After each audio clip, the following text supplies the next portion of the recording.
Hello and welcome to Daily Reflection with Aneel Aranha. Today is the 12th of September 2018. We're going to reflect on Luke chapter 6, 20 to 26. Then Jesus looked up at his disciples and said, "Blessed are you who are poor, for yours is the kingdom of God. Blessed are you who are hungry now, for you will be filled.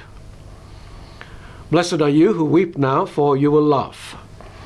Blessed are you when people hate you and when they exclude you, revile you, and defame you on account of the Son of Man. Rejoice in that day and leap for joy, for surely your reward is great in heaven, for that is what their ancestors did to the prophets. But woe to you who are rich, for you have received your consolation. Woe to you who are full now, for you will be hungry. Woe to you who are laughing now, for you will mourn and weep. Woe to you when all speak well of you, for that is what their ancestors did to the false prophets, the gospel of the Lord." If there was ever a time when Jesus turned everything people believed in upside down, this is it. Seriously. Let's take one of these outrageous statements that he made, because it may not be possible to reflect upon all of them today.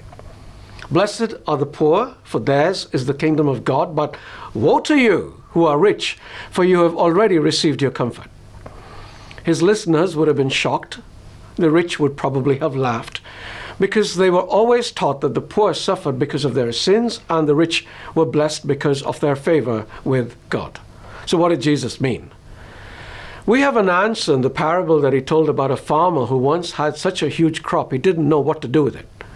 Then he figured out he'd tear down his old barns and build new ones where he would store his harvest. Then he would sit back and enjoy for the rest of his life. But God said to him, "You fool, this very night your life is going to be demanded of you. And the things you have prepared, whose will they be?" Then Jesus throws in the punchline and says, "So it is with those who store up treasure for themselves but are not rich towards God." See, the problem was not that this man was rich. The problem was that he was not rich towards God. We too are often guilty of the same thing. In a world which lives by a money-based value system, we judge others and ourselves by wealth. Consequently, we often value money more than Jesus. The story of the rich young man that I've told about 100 times is a prime example. Asked to give up his wealth and follow Jesus, he just couldn't do it. This is why Jesus says the poor are blessed. There are, of course, rich believers and very good men and women, but most moneyed people feel insulated by their wealth because they have everything they need to live a luxurious life. They have very little need for God. Jesus pointed this out.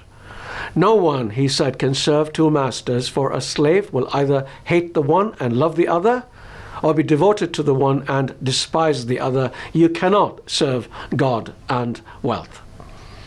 I remember the days when I was a fairly rich businessman. I had a lot of money and I didn't need God. It was only when I lost everything that I turned to Him. The poor have to put their trust in God because they don't have anything else they can depend on.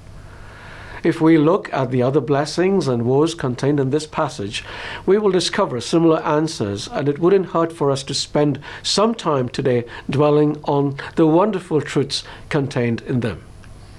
May your life be filled with blessings and not woes. God be with you.